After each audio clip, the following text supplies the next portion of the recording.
குறிப்பறி உறுத்தல் என்னும் தலைப்பின் கீழ் 10 குறளை பார்ப்போம். கரப்பினும் கையிகந் தொல்லானின் உண்கண் உரைக்கல் உறுவதொன்றுண்டு. வெளியில் சொல்லாமல் மறைக்க பார்த்தாலும் நிற்காமல் தடை கடந்து விழிகள் சொல்லக்கூடிய செய்தி ஒன்று உண்டு.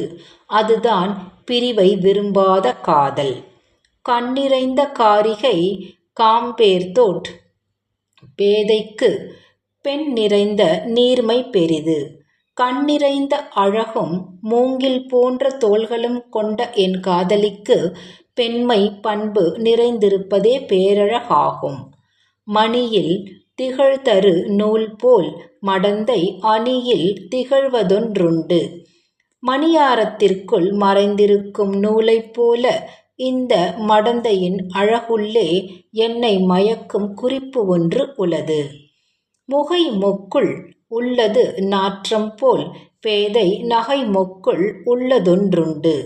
மலராத அரும்புக்குள் நறுமணம் அடங்கியிருப்பது போலத்தான் ஒரு பெண்ணின் புன்னகை என்ற அரும்புக்குள் அவளது காதலனை பற்றிய நினைவும் நிரம்பி இருக்கிறது.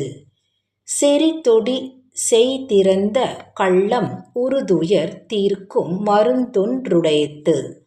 வண்ணமிகு வளையல்கள் அணிந்த என் வடிவழகியின் குறும்புத்தனமான பார்வையில் என்னை துளைத்தெடுக்கும் துன்பத்தை தீர்க்கும் மருந்தும் இருக்கிறது.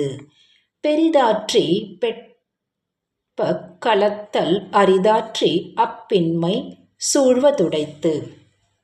ஆரத் தழுவி அளவற்ற அன்பு காட்டி அவர் என்னை கூடுவதானது மீண்டும் அவர் என்னை பிரிந்து செல்லப் போகிற குறிப்பை உணர்த்துவது போல இருக்கிறது.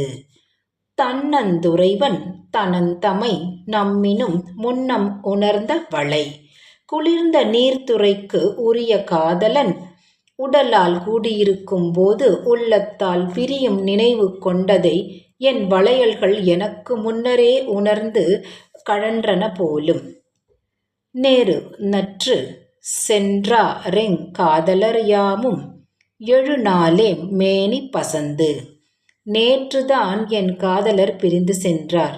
எனினும் பல நாட்கள் கழிந்தன என்பது போல பசலை நிறம் எம்மை பற்றி கொண்டதே.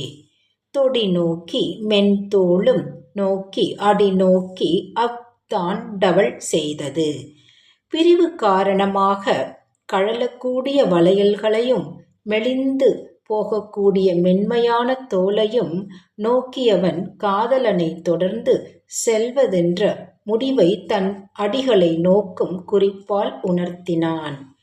பெண்ணினார் பெண்மை உடைத்தென்ப கண்ணினால் காமநோய் சொல்லி இரவு. காதல் வேட்கையை கண்களால் உணர்த்தி காதலனுடன் போவதற்கு இறந்து நிற்கும்போது பெண்மைக்கு பெண்மை சேர்ந்தாற்போன்று இருக்கிறது.